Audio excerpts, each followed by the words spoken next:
ॐ अज्ञानतिमिरान्धस्य ज्ञानाञ्जनशलाकया चक्षुरुन्मीलितं येन तस्मै श्रीगुरवे नमः।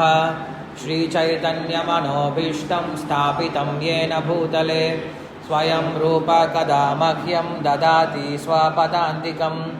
वन्देऽहं श्रीगुरो श्रीयुतपदकमलं श्रीगुरून् वैष्णवांश्च श्रीरूपं साग्रजातं सहगणरघुनाथान्वितं तं सजीवं साद्वैतं सावधूतं परिजनसहितं कृष्णचैतन्यदेवं श्रीराधाकृष्णपादान् सहगणललिता श्रीविशाखान्वितांश्च। हे कृष्णकरुणा सिन्धो दीनबन्धो जगत्पते गोपेश गोपिकान्त राधाकान्त नमोऽस्तुते। तप्तकाञ्चन गौराङ्गी राधे वृन्दावनेश्वरी वृषभानुसुते देवी प्रणमामि हरिप्रिये। वाञ्छाकल्पतरुभ्यश्च कृपा सिन्धुभ्य एव च पतितानां पावनेभ्यो वैष्णवेभ्यो नमो नमः। जय श्रीकृष्ण चैतन्य प्रभु नित्यानन्द श्री अद्वैत गदाधर श्रीवासादि गौरभक्तवृन्द। कृष्ण हरे कृष्ण कृष्ण कृष्ण हरे हरे हरे राम राम राम हरे हरे। ओम नमो भगवते वासुदेवाय। ओम नमो भगवते वासुदेवाय। ओम नमो भगवते वासुदेवाय। ओम नमो भगवते वासुदेवाय। ओम नमो भगवते वासुदेवाय। सत्यानन्दचित्तशक्तेकपक्षे सर्वाध्यक्षे भक्तिरक्षादिदक्षे श्रीगोविन्दे विश्वसर्गादिकन्दे पूर्णानन्दे नित्यमास्तां मतिर्मे। अज्ञानिरतिरुपैति विशेषं भक्तिपरावचितिपरिपोषमुच्चैः तत्त्वं परं स्फुरदुर्गमम् अप्यजस्रं सत्पुण्यभृत्सुरचितं प्रणमामि गीतं। गौरां सुखसत्कुमुदप्रमोदि स्वाभिकयागोस्तमो निहन्त। श्रीकृष्णचैतन्यसुधानिधर्मे मनोतिष्ठन् स्वरतिं करोतु। प्राचीनवाच सुविचार्य सोऽहम् अज्ञोऽपि गीतामृतले सलिप्सुः। यतः प्रभोरे मदेत तत्र सन्तक्षमत्वं शरणागतस्य। स्वधर्मज्ञानवैराग्यसाध्यभक्त्यवगोचरः नारायणपरब्रह्मगीताशास्त्रे समीरितः। ज्ञानकर्मात्मिके निष्ठे योगलक्ष्ये संस्कृते आत्मानुभूतिसिद्धर्थे पूर्वषट्केन चोदिते। नित्यात्मसङ्गकर्मेह गोचरः साङ्ख्ययोगदीः द्वितीये सतति लक्ष्य प्रोक्ता सन्मोहशान्तये। हरे कृष्ण। நம்ம இன்னைக்கு 54வது ஸ்லோகத்தை பார்க்க போகிறோம் பகவத்கீதையில். ஓகே, யாருக்காவது ஏதாவது ரீகலெக்ட் பண்ண முடியுமா? நம்ம எந்த விஷயத்தை பற்றி பேசிகிட்டு இருந்தோம் செகண்ட் சாப்டரில்? செகண்ட் சாப்டருடைய பேர் என்னது? செகண்ட் சாப்டருடைய பேர் என்னது? சாங்கிய யோகம் இல்லையா? சாங்கிய யோகம் அப்படின்னா என்னது? சாங்கிய யோகம் அப்படின்னா ரிசர்ச் நாலேஜ் அப்படின்னு அர்த்தம். சாங்கிய அப்படின்னா ரிசர்ச், சாங்கிய யோகம் அப்படின்னா ரிசர்ச் நாலேஜ். எதை பற்றி ரிசர்ச் நடந்துட்டு இருக்கீங்க? ஆத்மா இல்லையா? ஆத்மா பற்றி ரிசர்ச் தான் செகண்ட் சாப்டர் ஃபுல்லாக இருக்குது. ஸோ அதில் கிருஷ்ணர் என்ன பண்ணார்? முதல்ல இருக்கக்கூடிய 30 ஸ்லோகங்களால் எதை பற்றி பேசினார்? நம்மளுக்கு ஆத்மாவுக்கும் உடலுக்கும் உள்ள வேறுபாடு என்ன அப்படிங்கிறத தியரட்டிக்கலாக சொல்லி கொடுத்தார்.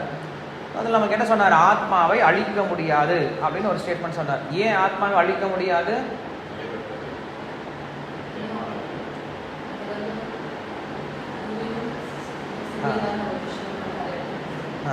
ஏன் ஆத்மா அழிக்க முடியாது அப்படின்னா, இந்த உலகத்தில் ஆத்மாவை அழிப்பதற்கான ஒரு கருவி இது வரைக்கும் கண்டுபிடிக்க கிடையாது.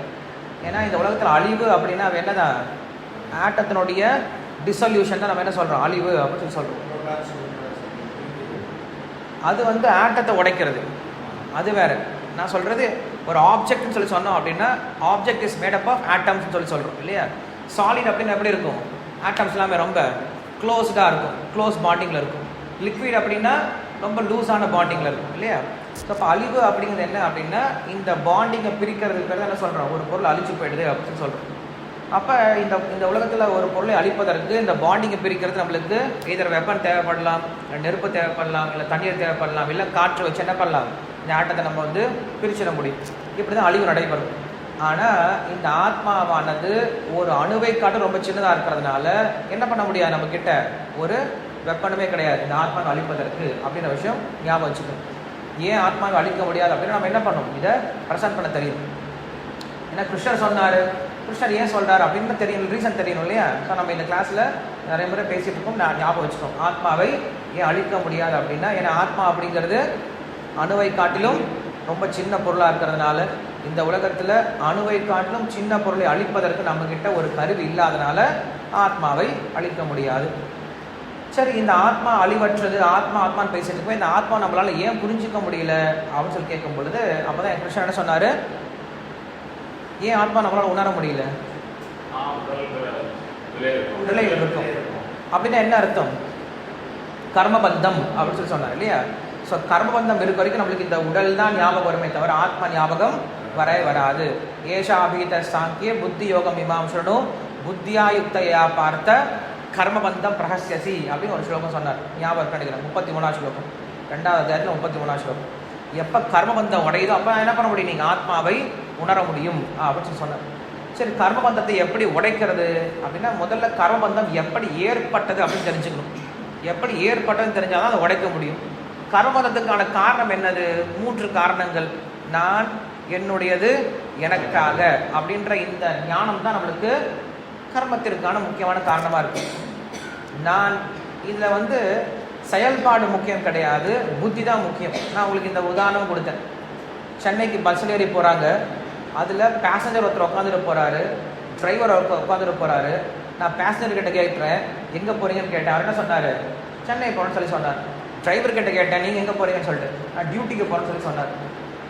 ஸோ இங்கே 2 பேருக்கு பெரிய வித்தியாசம் இருக்குது. இவர் சும்மா தான் உட்காந்துட்டு இருக்காரு, படு தூங்க போகிறாரு. ஆனால் இவருக்கு புத்தி என்ன இருக்குது, நான் சென்னைக்கு போகிறேன் அப்படின்னு சொல்லிட்டு. ஆனால் அவர் தான் உண்மையில் எல்லா வேலையும் பண்ணுறாரு, நைட் ஃபுல்லாக முடிச்சிருந்து ஓட்டுறாரு, எல்லா வேலையும் பண்ணுறாரு. ஆனால் அவருடைய புத்தி எப்படி இருக்குது, நான் டியூட்டி தான் பண்ணுறேன் அப்படின்ற புத்தி இருக்குது. அப்போ இங்கே செயல்பாடுகளில் பெரிய வித்தியாசம் கிடையாது, வித்தியாசம் எங்கே தான் இருக்குது, நம்முடைய புத்தியில் தான் இருக்குது. இப்போ யஜ்யம் பண்ணுறாங்கன்னு பாருங்களேன், யஜ்யம் பண்ணுறது யார், அங்கே இருக்கக்கூடிய பிராமணர்கள் பண்ணுறாங்க. ஆனால் பலன் யாருக்கு வருது, செய்கிற எஜமானருக்கு தான் வருது இல்லையா. என்ன காரணம், இவன் தானே செய்கிறாரு. ஆனால் இவங்க செய்யும் போது என்ன நினைக்கிறாங்க, நான் இது என்னோட கடமையும் செய்கிறேன்னு சொல்லி சொல்கிறாங்க. அவன் இருக்கா இல்லை, அவன் சும்மா தான் உட்காந்துருப்பான், காசு கொடுத்து சும்மா உட்காந்துருப்பான். ஆனால் இதை நான் செய்கிறேன் அப்படின்னு நினச்சிட்டு இருப்பான். ஸோ இங்கே நான் செய்கிறேன் அப்படின்ற புத்தி தான் நம்மளுக்கு பலனை கொடுக்குறதே தவிர செயல்பாடு நம்மளுக்கு பலனை கொடுக்கறது கிடையாது. அப்போ நம்ம என்ன பண்ணணும், புத்தியில் சேஞ்ச் பண்ணணும் அப்படின்ற விஷயம் தான் கிருஷ்ணர் சொல்ல ஆரம்பித்தார். அதனால தான் புத்தி யோகம் அப்படிங்கிற விஷயத்தை கிருஷ்ணர் பேச ஆரம்பித்தார். ஸோ அதனால் 3 விஷயத்த சொன்னார். 3 விஷயத்தை நீங்கள் புத்தியில் புரிஞ்சுக்கோங்க. என்னுடையது கிடையாது, எனக்காக கிடையாது, நான் கிடையாது அப்படின்ற இந்த 3 புத்தியோட நீங்கள் உங்கள் செயல்பாடுகளை பண்ணுங்க அப்படின்னு சொன்னார். சொல்லி முடிச்சதுக்கப்புறம் லாஸ்ட் ஸ்லோகத்தில் நம்ம என்ன பார்த்தோம் அப்படின்னா, கிருஷ்ணர் ஒரு ஹிண்ட் கொடுக்குறாரு. சரி, எத்தனை நாள் தான் இந்த மாதிரி நான் என்னுடைய செயலை பண்ணிகிட்டே இருக்கிறது, நான் ஆத்மா உணர்ந்துட்டேன் அப்படின்ட்டு எனக்கு எப்போ தெரியும் இல்லையா. ஏன்னா நம்மளுடைய இறுதி குறிக்கோள் என்னது, ஆத்மா சாட்சாத்காரம், ஆத்மா ரியலைசேஷன். நீங்கள் என்ன சொல்கிறீங்க, இந்த 3 புத்தியோட செயல்பாடுகளை செய்யுங்கன்னு சொல்லி சொல்கிறீங்க. எத்தனை நாள் செஞ்சுட்டே இருக்கணும், என்னுடைய ஃப்ரூட் எப்போ தெரியும், நான் ஆத்மா உணர்ந்துட்டேனா இல்லையா அப்படிங்கிறத எனக்கு எப்போ தெரியும் அப்படின்னு சொல்லி கேட்கும் பொழுது தான் போன ஸ்லோகத்தில் பார்த்தோம். ஸ்ருதி விப்ரத்தி பண்ணாதே யதாஸ்தாசி நிஷ்சலாக சமாதௌ அச்சலா புத்திஹி அப்படின்னு ஒரு வார்த்தையை உபயோகப்படுத்துகிறார். அச்சலா புத்திஹி அப்படின்னா நிலை தடுமாறாத புத்தி அவன்கிட்ட இருக்கோ அவன் ஆத்மாவை உணர்ந்துட்டான் அப்படின்னு ஒரு கேரக்டரை சொல்லி முடிச்சிட்டார். ஆத்மாவை உணர்ந்தவனுடைய ஒரு கேரக்டர் என்னது, ஸ்திதமான புத்தி இருக்கும். அவன் புத்தி என்ன ஆகாது, என்றைக்குமே பிறளாது அப்படின்னு சொல்லிட்டு என்ன பண்ண ஒரு சின்ன ஹிண்ட் மட்டும் கொடுத்து முடிச்சிட்டார். இப்போ அர்ஜுனன் ரொம்ப நல்ல மாணவனாக இருக்கிறதுனால ரொம்ப கவனமாக கேட்டுட்டு இருக்கிறான். அவன் என்ன பண்ணுறான், ஸ்திரமான புத்தின்னா என்ன கிருஷ்ணா அப்படின்னு என்ன பண்ணுறான், அடுத்த கொஸ்டின் கேட்குறான். ஸோ இந்த மாதிரி சாஸ்திரம் அப்படின்னு பார்த்தாவே எப்படி தான் இருக்கும், கொஸ்டின்ஸ் ஆன்சர்ஸாக தான் இருக்கும். நீங்கள் எந்த சாஸ்திரத்தை எடுத்தாலும் கொஸ்டின் ஆன்சர் தான் இருக்கும். பகவத்கீதை ஃபுல்லாக கொஸ்டின் ஆன்சர்ஸ். பாகவதம் எப்படி தான் ஆரம்பிக்குது, கொஸ்டின்ஸோட ஆன்சர்ஸோட தான் ஆரம்பிக்குது. விஷ்ணு சஹஸ்ரநாமம் கொஸ்டின் ஆன்சர்ஸ், விஷ்ணு புராணமும் கொஸ்டின் ஆன்சர்ஸ். நீங்கள் எந்த புராணத்தை எடுத்தாலும் என்ன தான் இருக்கும், ஃபஸ்ட்டு கொஸ்டின் இருக்கும், அதுக்கு தகுந்த ஆன்சர் இருக்கும். கொஸ்டினே இல்லைன்னா ஆன்சர் பிரயோஜனமே கிடையாது. ஆன்சர் சொன்னாலுமே நம்ம மனசில் நிற்காது. நம்ம நிறைய விஷயத்தை கேட்குறோம், ஆனால் எது நம்ம மனசில் நிற்குது, எதுவுமே நிற்கிறது கிடையாது. காரணம் என்ன, நமக்கு இந்த கொஸ்டினே வரலையே.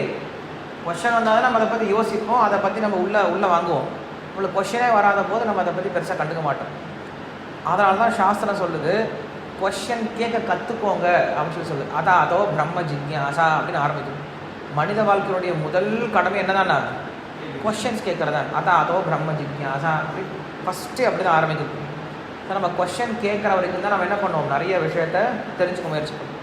கொஷின் எப்போ கேட்போம், ஒரு விஷயத்தை பற்றி தெரியல அப்படின்னா கேட்போம். பட் நம்ம ஏன் தெரிஞ்சுக்கணும்னு நினைக்கிறோம் அந்த கொஷின், அந்த விஷயத்த வெறும் க்யூரியாசிட்டியில் கொஷின் கேட்குறோம். இப்போ வந்து அயர்லாண்டில் இந்நேரத்தில் என்ன சாப்பிடுவாங்க, பிரேக்ஃபாஸ்ட் சாப்பிடுவாங்க, நமக்கு தெரியாது. அப்புறம் அந்த மாதிரி கொஷின் கேட்போம், கொஷின் கேட்க மாட்டோம். பட் கொஷின் எப்படி கேட்போம், எப்படிப்பட்ட கொஷின் கேட்போம்? அதான் டீப் நாலேஜ் தான் சொன்னேன். இந்த கொஷின் அப்படிங்கிறது எப்படி இருக்கணும் அப்படின்னா, எனக்கு அதோட கனெக்ஷன் இருந்தால் மட்டும் தான் என்ன பண்ணுவேன், நான் கொஷினை கேட்பேன் இல்லையா. எனக்கு பிரயோஜனமாக இருந்தால் மட்டும்தான் கொஷினை கேட்பேன். எனக்கு பிரயோஜனம் இல்லாத விஷயத்தை பற்றி நான் கேட்டு ஒரு பயனுமே கிடையாது.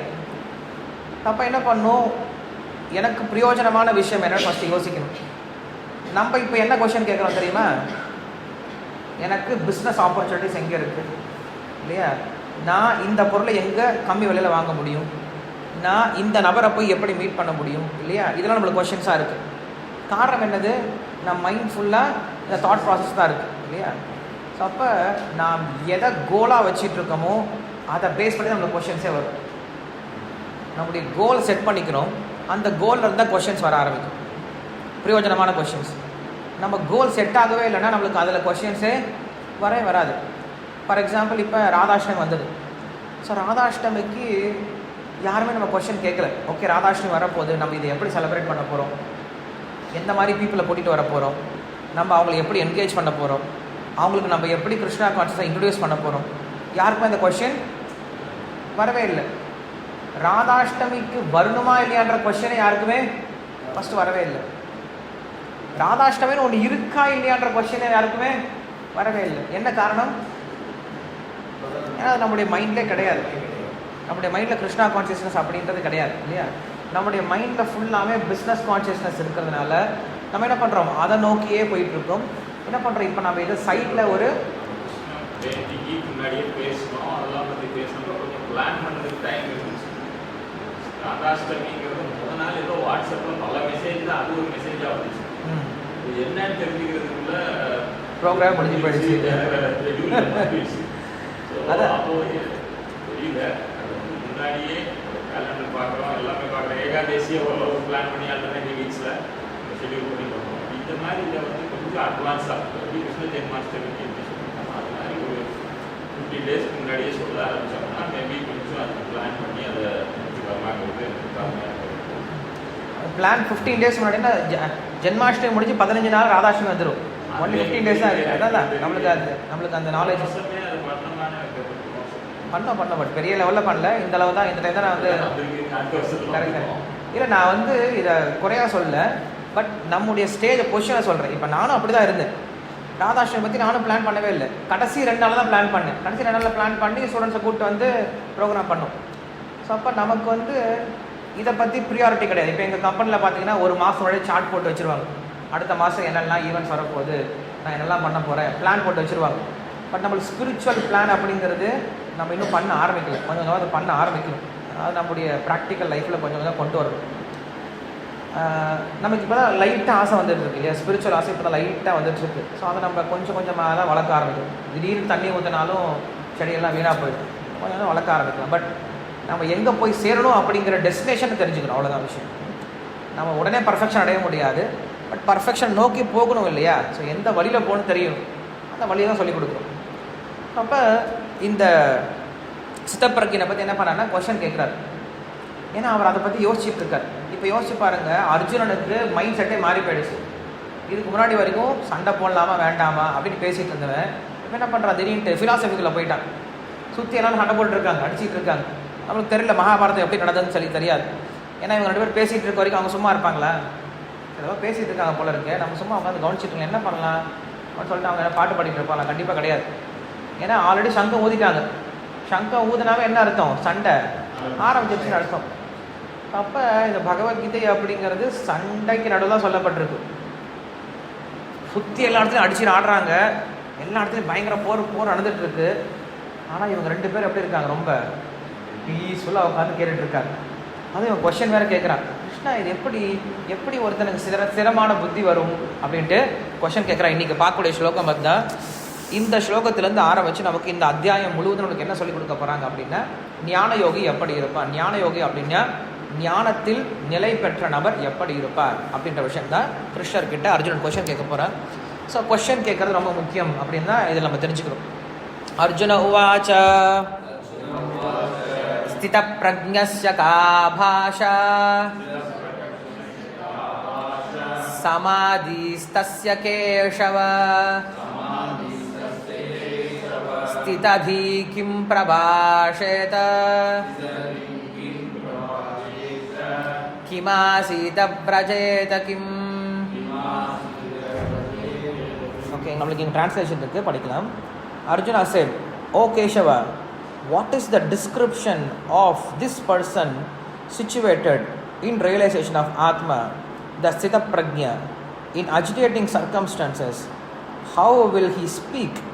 How will he remain still, suppressing his senses? Or how will he engage his senses?" இங்கே 4 கொஸ்டின் கேட்குறார் அர்ஜுனன். 4 கொஸ்டின் கேட்குறார்.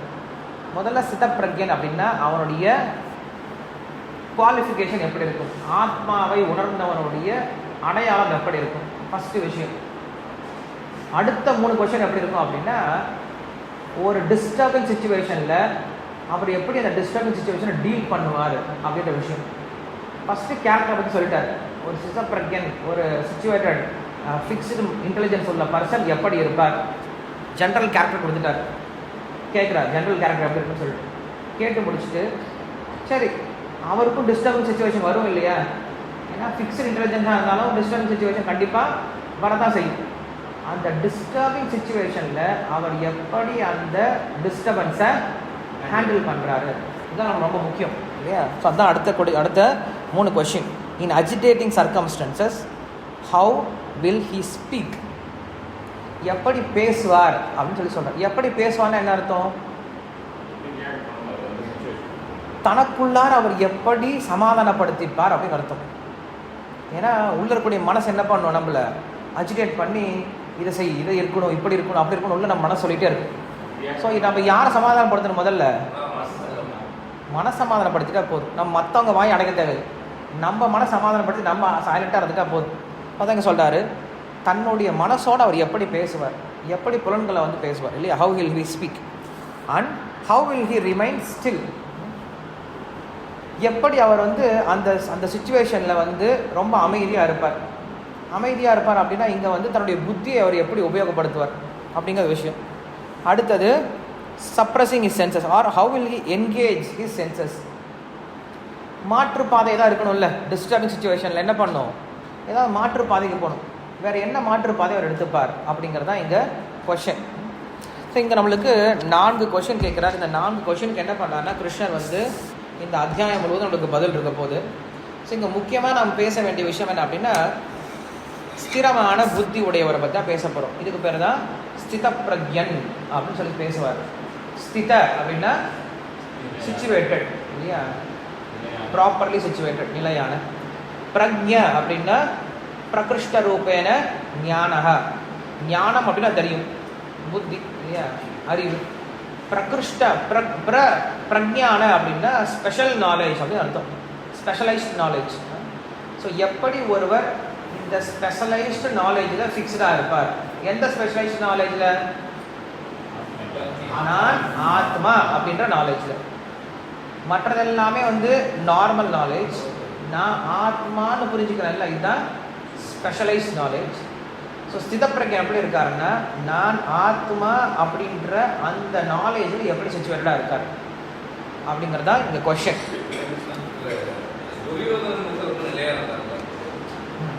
என்னன்னா அவர் வந்து மாதாஸ் அளிக்கிற விஷயத்துல நிலையா இருந்தார். பட் நீங்க சொன்னீங்கல்ல, அவர் சங்கரே நிலையா இருக்கார். அவர் ஆனால் ஸ்டார்டிங்ல இருந்தே அந்த நிலையில தான் இருக்கார். பட் ஆனால் ஸ்பெஷல் குவாலிட்டி நீங்கள் சொன்ன மாதிரி நான் ஆத்மா உணராதுன்னு தான் பிரச்சனை. ஸ்பெஷல் குவாலிட்டி அப்படின்னா நீங்கள் எல்லாருமே சிச்சுவேட்டாக தான் இருக்காங்க ப்ராப்பராக இல்லையா, அவங்க பிஸ்னஸில் ரொம்ப ப்ராப்பராக இருக்காங்க. பட் அவங்களுக்கு புரியல உண்மையான பிஸ்னஸ் எனக்கு புரியல. அவங்க நினச்சிட்டு இருக்காங்க இதுதான் உண்மையான பிஸ்னஸ் நினச்சிட்டு இருக்காங்க. இப்போ ஒருத்தர் பக்திக்கு எகென்ஸ்டாக இருப்பாங்க. இப்போ தப்பு பண்ணுறவங்களே கூட பாருங்களேன், ரொம்ப ப்ராப்பராக தப்பு பண்ணுறாங்க, ரொம்ப ப்ராப்பராக சிச்சுவேட்டட் இருக்காங்க. இதுதான் நான் இப்படி தான் பண்ண போகிறேன், நான் பேங்க்கை தான் லூட் பண்ண போகிறேன் இல்லையா, இல்லை நான் இவ்வளோ ஸ்கேம் பண்ண போகிறேன் அப்படின்றது எப்படி இருக்காங்க, ரொம்ப ஃபிக்ஸ்டான இன்டெலிஜென்ஸோடு ஒர்க் பண்ணுறாங்க. அது பேர் ஃபிக்ஸ்ட் இன்டெலிஜென்ஸ் கிடையாது. ஃபிக்ஸ்ட் இன்டெலிஜென்ஸ் அப்படிங்கிறது இங்கே அவருடைய ஃபிக்ஸ்ட் இன்டெலிஜென்ஸ். அவருடைய ஃபிக்ஸ்ட் இன்டெலிஜென்ஸ்னால் என்னது, இங்கே ஆத்மாவோட இன்டெலிஜென்ஸ் இல்லையா.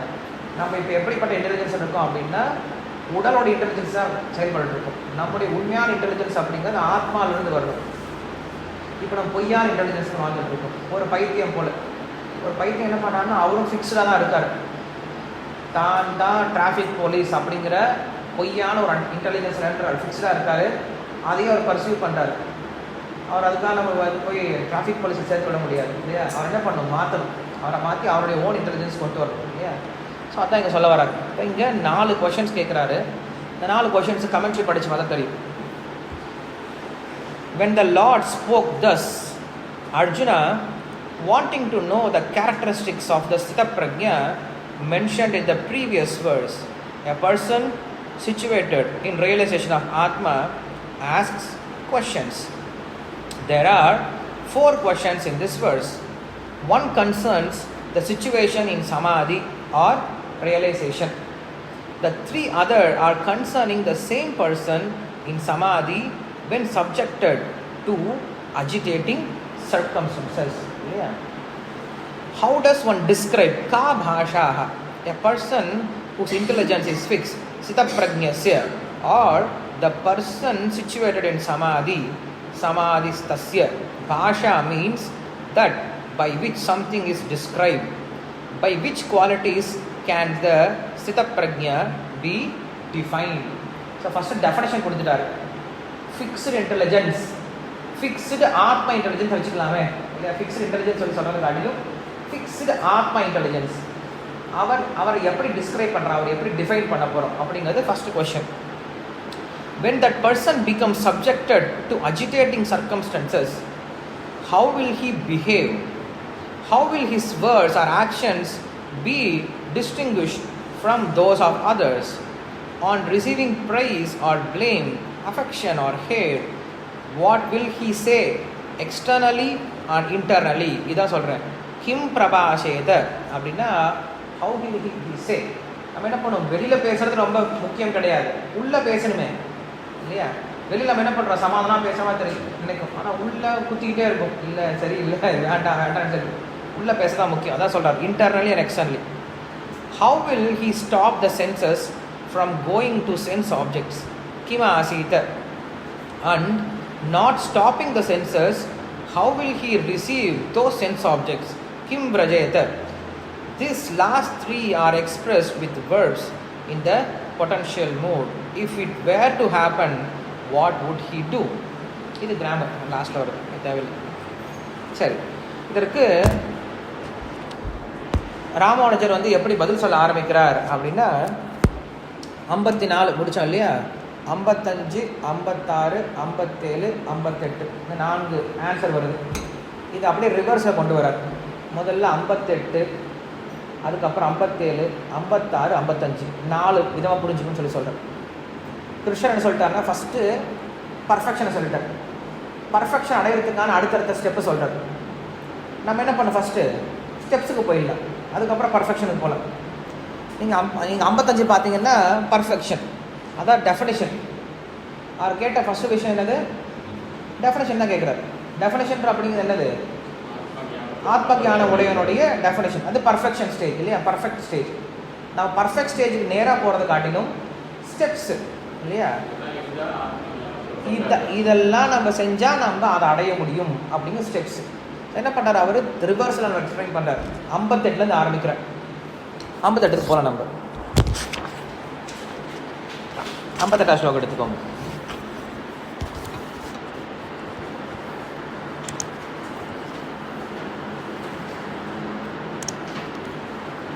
ஓகே, இதற்கு 4 பேர் கொடுக்குறார். முதல்ல இந்த 58வது ஸ்லோகத்துக்கு இதுக்கு ஒரு பேர் கொடுக்குறார். இதுக்கு பேர் யதமான சஞ்ஞா அப்படின்னு பேர் கொடுக்குறார். யதமானம் அப்படின்னா எண்டவரிங் அப்படின்னு அர்த்தம்.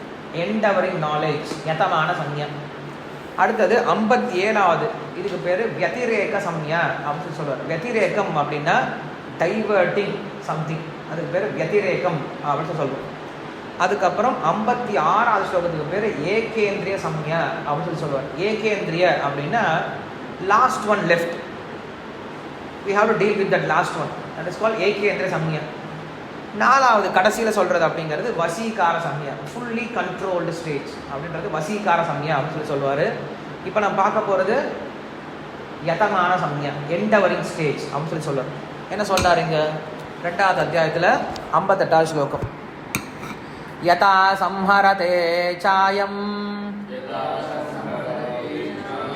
கூர்மோங்காணிவ சர்வசஹ இந்திரியானிந்திரியார்த்தேபியஸ் தஸ்ய பிரக்ஞா பிரதிஷ்டிதா. என்ன சொல்றாருங்க அப்படின்னா 58வது, when he easily withdraws all his senses completely from sense objects, like a turtle withdrawing its limbs, he is situated in prajna. 6 verses now answer the third question: how does he remain suppressing his senses? Kimasita. When this yogi without effort completely withdraws the independent senses such as ears from the sense objects such as sound, then he is situated, then he is known as Sthita Prajna. Tasya Prajna Pradishtita. An example is given: just as a turtle withdraws its head, hands and feet into the shell, the Sthita Prajna remains with senses situated within, withdraw from sense objects. That is how he sits. This is his sense control. Okay. இதில் நம்ம என்ன புரிஞ்சுக்கிறோம் அப்படின்னா, முதல்ல நாம் செய்ய வேண்டிய விஷயம் பயிற்சி, முயற்சி செய்கிறது. என்ன முயற்சி பண்ணுறோம்? நம்முடைய புலன்கள் என்ன பண்ணுறோம்? வித்ட்ரா பண்ண முயற்சி பண்ணுறோம். நமக்கு எங்கெல்லாம் டிஸ்டர்பிங் சுச்சுவேஷன் இருக்குன்னு நினைக்கிறோமோ நம்ம என்ன பண்ணுறோம்? அந்த புலன்கள் அந்த பக்கத்தில் விடக்கூடாது. நமக்கு தெரியும், நல்லா தெரியும், இங்கே போனால் நம்ம டிஸ்டர்ப் ஆகும் தெரியும். அப்போ என்ன பண்ணணும்? அங்கேருந்து நம்ம தூரம் விலகி இருக்க முயற்சி பண்ணணும். இது ஃபஸ்ட்டு விஷயம். நம்ம எண்டவர் நம்ம பண்ணிக்கொண்டு நம்மளுடைய கையில் இது கண்டிப்பாக இருக்குது. அங்கே நமக்கு எதிர்பாராமல் நடந்தால் அது வேறு விஷயம். பட் நமக்கு தெரியும் இங்கே டிஸ்டர்பிங் சுச்சுவேஷன் இருக்குன்னு தெரியும். அப்போ என்ன பண்ணலாம்? அங்கேருந்து நம்ம விலகி இருக்கலாம் அப்படின்னு சொல்கிறார். இதுக்கு உதாரணம் என்ன கொடுக்குறாரு? நம்மளுக்கு ஒரு ஆமையினுடைய உதாரணம் கொடுக்குறார். ஆமை என்ன பண்ணும்? அதற்கு ஒரு ஆபத்து வரும்போது கை கால் எல்லாத்தையும் உள்ள அழகாக சுட்டி உள்ளே வச்சுக்கும். அதுக்கப்புறம் மேலே என்ன அடி அடித்தாலும் ஒன்றுமே ஒன்றும் ஆகாது. அது பாட்டு உள்ள அமைதியாக உட்காந்துட்டு இருக்கும். எல்லா ஆபத்தும் முடிஞ்சு போயிடுச்சுன்னு சொன்னோன்னே என்ன பண்ணும்? மெதுவாக கை காலை வெளில விட்டு வெளில வரும். ஸோ அது போல் நாம் டிஸ்டர்பிங் சுச்சுவேஷன் என்ன பண்ணோம் அப்படின்னா, நாமும் ஒரு ஷெல்டர் எடுத்துக்கணும். ஸ்பிரிச்சுவல் ஷெல்டர் எடுத்துக்கணும், இல்லை டிவோட்டி ஷெல்டர் எடுத்துக்கணும். அப்படி எடுத்துக்கிட்டோம் அப்படின்னா என்ன, நம்மளுக்கு இந்த டிஸ்டர்பிங் சுச்சுவேஷன் அப்படிங்கிறது வராது. நாங்கள் என்ன பண்ணுவோம் எங்கள் ஆசிரமத்தில் அப்படின்னா, மைண்ட் ரொம்ப டிஸ்டர்ப்டாக இருக்குது அப்படின்னா நாங்கள் என்ன பண்ணுவோம்? எங்கள் குரு மகாராஜுக்கு எழுதுவோம். Maharaj, my mind is very much agitated, what to do அப்படின்னு கொஸ்டின் கேட்போம். மகாராஜ் சொல்கிறார், கம் டு மீ அப்படின்னு சொல்லிடுவார். நேராக அவர்கிட்ட கூப்பிட்டுப்பார். அவர் கீழே பர்சனல் சர்வெண்ட்டாக இருக்கும். அவருடைய கண்காணிப்பு கீழே இருக்கும். அவருடைய ட்ரெஸ் வாஷ் பண்ணுறது, அவருக்கு ஃபுட்டு சர்வ் பண்ணுறது, அவருடைய இதெல்லாம் க்ளீன் பண்ணுறது, அவர் கீழேயே என்ன பண்ணுவோம்? இருந்து சேவை பண்ணுவோம். ஸோ அப்போ என்ன ஆகும் அப்படின்னா, அவருடைய கைடன்ஸு கீழே இருக்கும் பொழுது நமக்கு தெரியாமல் ரொம்ப அதிக என்கேஜ்மெண்ட்ஸ் இருந்துகிட்டே இருக்கும். ஸோ அதிக என்கேஜ்மெண்ட்ஸ் இருக்கும்போது என்ன பண்ண மாட்டோம்? நம்ம மற்ற விஷயங்களை யோசிக்கவே முடியாது. ஸோ அது ஒரு நல்ல ஒரு பழக்கம். இங்கே கூட என்ன பண்ணுவார்னா, பல்ராம் பிரபு அடிக்கடி புதுசாக யாராவது சேவை பண்ணிகிட்டு இருப்பாங்க. கம்பெனிலேருந்து புதுசாக சேவை பண்ணிகிட்டு இருப்பாங்க. இது புரியாது, என்ன இந்த புதுசாக சேவை பண்ணிட்டு கம்பெனி தான் இருப்பார், இங்கே வேலை பண்ணிகிட்டு இருக்காரு அப்படின்னு கொஸ்டின் கேட்போம். என்ன இங்கே சேவை பண்ணிட்டு இருக்கீங்கன்னு சொல்லிட்டு, இல்லை கொஞ்ச நாள் ரிலாக்ஸாக இருக்குன்னு சேவை பண்ணுறேன் அப்படின்னு சொல்லுவார். காரணம் கேட்டால் தெரியும். காரணம் என்ன இருக்கும்? ஏதோ அங்கே ஸ்கேம் பண்ணியிருப்பார், எங்கள் இடத்துல பணத்தை திருடுறதோ ஏதோ ஒரு வேலை நடந்திருக்கும், தப்பு பண்ணியிருப்பாங்க. அவங்க உடனே என்ன பண்ண மாட்டாங்க, வெளியில் அனுப்பாங்க. நீங்கள் என் கண்காணிப்பில் இரு, எனக்கு கீழே சேவை பண்ணு, 3 மாதம் சேவை பண்ணு. 3 மாதம் சேவை பண்ணிட்டு என்ன பண்ணுவாங்க? மறுபடியும் ஜாபில் அதே ஜாபில் போட்டுருவாங்க. அந்த 3 மாதம் என்ன பண்ணி ஆகணும்? எல்லாத்தையும் வாழை சுட்டிட்டு இப்போ உட்காந்தா இருக்கணும், வேறு வழியே கிடையாது. நீங்கள் வேறு ஸ்கேம் பண்ணுறது ஒன்றும் கிடையாது. ஸ்கேம் பண்ணால் ஏதாவது பிரசாதம் எடுத்து சாப்பிட்டா தான் உண்டு இல்லையா, வேறு ஒன்றுக்கு வழி கிடையாது. க்ளீன் பண்ணுறது, வாஷ் பண்ணுறது இல்லையா, எல்லா விதமான மீனியல் சர்வீஸும் பண்ண ஆரம்பிக்கும். ஸோ இந்த மீனியல் சர்வீஸ் பண்ணும்போது என்ன ஆகும்னா ஆட்டோமேட்டிக்காக மைண்ட் கொஞ்சம் பீஸ்ஃபுல்லாக ஆரம்பிக்கும். நம்ம எப்பயுமே வந்து லைம் லைட்லேயே இருந்தோம்னு வச்சுக்கோங்களேன், நமக்கு நாம் என்ன செய்யறோம்னு நம்மளுக்கு தெரியாது. அப்பப்போ என்ன பண்ணணும், கொஞ்சம் நம்ம லைஃப்பை கொஞ்சம் ஸ்லோ டவுன் ஆகிக்கிட்டு கொஞ்சம் பீஸ்ஃபுல்லாக நம்ம யோசிச்சு பார்க்கணும், நம்ம என்ன பண்ணுறோம், நம்ம செய்கிறது ஓகே தானே. மீ டைம் அது அப்போ பீஸ்ஃபுல்லாக நம்மளே பண்ணி நம்மளுக்கு ஒரு டைம் இருக்கணும். அந்த டைம் இல்லாமல் எப்பயும் ஓடிக்கிட்டே இருந்தேன்னா ரஜோகுணத்தில் நம்மளால் ஆலோசனை பண்ணவே முடியாது. அதுக்கு ஸ்பிரிச்சுவல் ரொம்ப ஹெல்ப்ஃபுல்லானது. ஏன்னா இங்கே வந்தப்போ என்ன ஆகிடுது, நம்ம மைண்ட் ரொம்ப பீஸ்ஃபுல், வேறு எதையும் பண்ண போகிறது கிடையாது. நீங்கள் காலைல சாண்டிங் டைமில் பாருங்கள், நிறைய ஐடியாஸ் வரும்.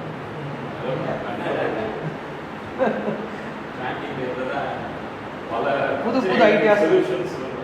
ஐடியாஸ் வரும். நம்ம இந்த பிஸ்னஸ் பண்ணலாம், இவரை மீட் பண்ணலாம், சொல்யூஷன்ஸ் எல்லாமே.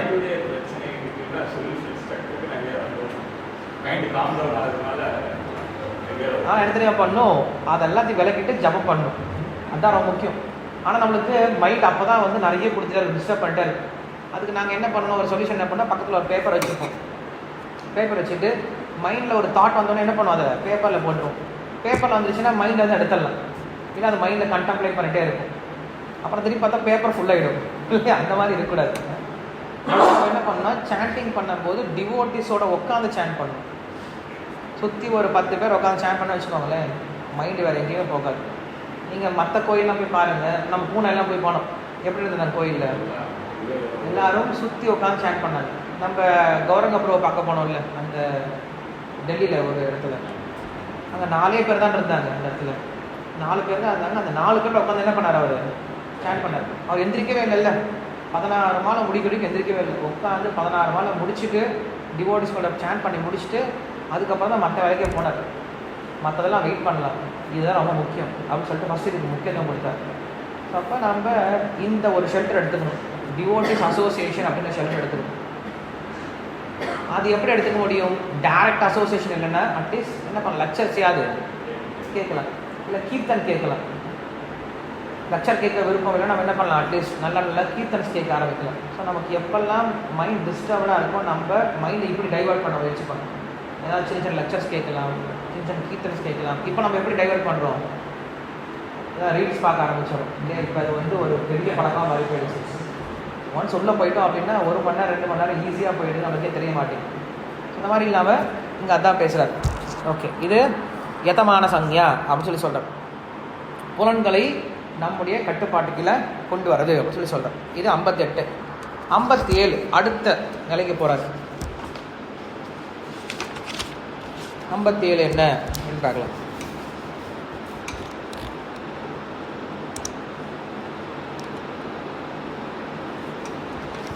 ய சர்வத்ர விஸ்நேஹः தத்தத் ப்ராப்ய சுபாசுபம் நாபிநந்ததி நத்வேஷ்டி தஸ்ய பிரக்ஞா பிரதிஷ்டிதா. இதை பற்றி நல்ல லைன் எப்படி தான் முடியும், தஸ்ய பிரக்ஞா பிரதிஷ்டிதா, தஸ்ய பிரக்ஞா பிரதிஷ்டிதா. இதுக்கு முன்னாடி எப்படி முடிஞ்சது, 2ஆம் அத்தியாயத்தில் கடைசியில் ஒரு லைன் முடியும் இல்லை, நான் சோச்சித்து மருகசி, நட்பம் சோச்சித்து மருகசி, நானும் சோச்சித்து மருகசி. இதெல்லாம் கவலைப்பட தேவையில்லைப்பான்னு கிருஷ்ணர் முன்னாடி சொல்லிட்டு வந்தார். இப்போ என்ன சொல்கிறாரு, இவன் தான் புத்தி நிலை பெற்றவன், தஸ்ய பிரக்ஞா பிரதிஷ்டிதா அப்படின்னு சொல்றாரு. என்ன சொல்றாரு, he who has no motivated affections at all, one who does not rejoice on attaining good fortune or curse on attaining misfortune, is situated in prajna. Commentary. He is devoid of specific affection, anabhisneha, for any living entities, sarvatra. However, since he has the quality of compassion, he has a little general affection, receiving favorable items such as fine offerings of food garlands or sandalwood, shubha, he does not rejoice, praising others with words like, "You are very righteous, may you live long." Nor does he show hatred when receiving unfavorable items such as being disrespected or hit with a stick, ashubham. He does not curse, saying, "You are a well sinner, may you die." He is a sthita prajna, tasya prajna pradishtita. This verse shows the quality of sthita prajna by indicating what he does not speak. The first half of the previous verse showed that what he would speak. அவர் எப்படி பேசுவார் அப்படின்றத பற்றி சொல்கிறாரு. அவர் எப்படி பேச மாட்டார் அப்படிங்கிறதும் இதில் சொல்லப்பட்டிருக்கு. என்னது? எந்த ஒரு சுகமான காரியத்தை கண்டும் அவர் என்ன பண்ண மாட்டார்? சந்தோஷப்பட மாட்டார். எந்த ஒரு துக்கமான காரியத்தை பார்த்தும் துக்கப்பட மாட்டார் இல்லையா? சுகத்திலையும் துக்கத்திலையும் சமமாக இருப்பேன் அப்படின்னு சொல்கிறாரு. உதாசீனமாக இருப்பார், இல்லை பற்று இல்லாமல் இருப்பார் அப்படிங்கிறது அர்த்தம். எப்படி இருக்க முடியும்? அவருக்கு சுகத்திலையும் பெருசாக சுகம் கிடையாது, துக்கத்திலையும் பெருசாக துக்கம் கிடையாது. இப்படி யார் இருக்க முடியும்? அதான் இதில் எப்படி ஒருத்தர் நியூட்ரலாக இருக்க முடியும்? நான் ஒரு ஆத்மா அப்படின்னு உணர்றதுனால எப்படி இருக்க முடியும்?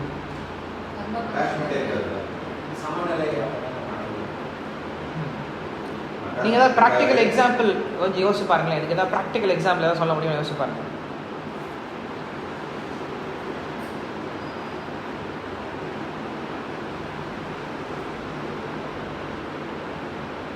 டிட்டாச்சாக செயல்படுறது வந்து தாமரை இலை தண்ணியில் படாமல் இருக்கிற மாதிரி இந்த செயல்களுக்கு உள்ளே போயிடாமல் அப்படி டிட்டாச்சாக இருக்கிறது தான். இங்கே என்ன சொல்கிறாருன்னா, சுகத்துலேயும் சுகப்பட மாட்டார், துக்கத்துலேயும் துக்கப்பட மாட்டார். அப்படின்னா அவர் எங்கே இருப்பார்? ஆத்ம நிலையில். அப்படின்னா அவர் வேற ஒரு உயர்ந்த சுகத்தில் இருப்பார் அப்படின்னு அர்த்தம் இல்லையா? ஒருத்தர் பெரிய ரிச் பர்சன், அவர் வந்து ஒரு இடத்துக்கு வராரு. அந்த இடத்துல பார்த்தோம் அப்படின்னா எல்லாரும் என்ன பண்ணுறாங்க, ஏதோ பஜ்ஜி சாப்பிட்டுட்டு போண்டா சாப்பிட்டுட்டு ரொம்ப நல்லா இருக்குது ரொம்ப நல்லா இருக்குன்னு என்ன பண்ணுறாங்க, அதில் ரொம்ப சந்தோஷமாக இருக்காங்க. இன்னும் ஒரு சிலர் என்ன பண்ணிட்டு இருக்காங்க, என்னடா ட்ரெஸ் போட்டிருக்கோம், நான் ட்ரெஸ் இருக்கேன்னு சொல்லிட்டு ஒரு துக்கப்பட்டுருக்காங்க. அவருக்கு அந்த மாதிரி ட்ரெஸ்ஸு கொடுக்குறாங்க, அவர் அந்த ட்ரெஸ்ஸும் போட்டுக்கிறாரு. அவர் பஜ்ஜி கொடுக்குறாங்க, அந்த பஜ்ஜியை சாப்பிட்றாரு. இப்போ இந்த பஜ்ஜியை சாப்பிட்டு அவர் மற்றவங்களை போல என்ன பண்ணுறது கிடையாது, ஆஹா ஓன்னு சொல்கிறது கிடையாது. ஏன்னா அவர் என்ன பண்ணியிருக்காரு, இதை விட உயர்ந்த சுவையை அனுபவிச்சுட்டு இருக்காரு. ஆனால் அவருக்கு இது பெரிய சுகமாக தெரியாது. அதே போல் இது பெரிய துக்கமாகவும் தெரியாது. ஏன்னா அவர் இந்த துக்கம் இது அவருக்கு துக்கமே கிடையாது. ஏன்னா அவர் எப்பயுமே எப்படி இருக்காரு, சந்தோஷமாகவே இருக்கார். அவருடைய சுச்சுவேஷனில் அவர் எப்படி சந்தோஷமாக இருப்பார். டெம்பரவரியாக இது இருக்குது, நீ இந்த ட்ரெஸ் போட்டுருக்கேன், டெம்பரவரியாக போட்டுருக்கேன், என்ன பண்ண கொஞ்சம் நேரத்தில் இது நான் கழட்டி போட்டு போயிடுவேன் இல்லையா? அதனால் இந்த ட்ரெஸ்ஸை பார்த்து அவர் என்ன பண்ணுறது கிடையாது, பெருசாக துக்கப்படுறது கிடையாது. அப்போ ஸ்தப்ரக்யன் அப்படின்னு நம்ம என்ன சொல்கிறோம் அப்படின்னா, யார் ஒருவர் உயர்ந்த சந்தோஷத்தில் இருக்காரோ, உயர்ந்த சுவையில் இருக்காரோ, அவருக்கு இந்த உலக சுகமோ துக்கமோ என்ன பண்ணாது, அவரை பெருசாக பாதிக்காது.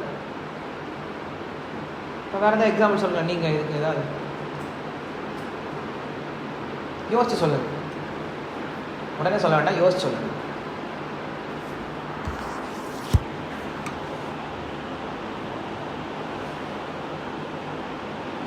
டிரைவிங், நான் ட்ரைவ் பண்ணிட்டு போகிறேன். எனக்கு தெரியும் நான் அங்கே போய் சேர்ந்தேன் அப்படின்னா எனக்கு வந்து 1 கோடி ரூபாய் பிஸ்னஸ் காத்துட்டுருக்குன்னு தெரியும். ஸோ போகிற வழியில் நல்ல ரோடு இருக்குது, நல்லா பியூட்டிஃபுல்லான ரோடு இருக்குது. ஸோ ரோடு நல்லா இருக்கே அப்படின்னு சொல்லிட்டு என்ன பண்ண மாட்டேன், இதை ஒரு பெரிய சுகமாக கருத மாட்டேன். இல்லை போகிற வழியில் ரோடு சரியில்லாமல் இருக்குது, கடல் ரோடாக இருக்குது. இது எங்கள் வீட்டில் பார்த்த ரோடில் அப்படி தான் இருக்கும். இதை பார்த்துட்டு என்ன பண்ண மாட்டேன், துக்கம் பண்ண மாட்டேன். மற்றவங்களாம் திட்டிகிட்டு இருக்காங்க, என்னையா ரோடு போட்டு வச்சுருக்க, ரோடு இப்படி இருக்கே, ரோடை இப்படி மெயின்டைன் பண்ணுறீங்களே. நான் என்ன பண்ணுவேன், என்னவா திட்டிக்கோங்க, எனக்கு என்னடா, எனக்கு என் வேலையை தான் முக்கியம், நான் அங்கே போய் என்ன பண்ண போகிறேன், எனக்கு உன்னான காசை நான் வாங்க போகிறேன் அப்படின்ற அவருடைய கோல் ஹையஸ்ட் கோலாக இருக்கிறதுனால அவருக்கு என்ன பண்ணல, இங்கே இருக்கக்கூடிய சுக துக்கம்லாம் பெருசாக அவளை பாதிக்கவே இல்லை. இப்படிப்பட்டவர் தான் ஆத்மாவில் நிலை பெற்றவர். கொஸ்டின் அதுதானே, ஆத்மாவில் நிலை பெற்றவர் எப்படி சுக துக்கத்தை பார்ப்பார்? அவர் சுகத்திலையும் சுகப்பட மாட்டார், துக்கத்திலையும் துக்கப்பட மாட்டார். எப்படி சார் அது?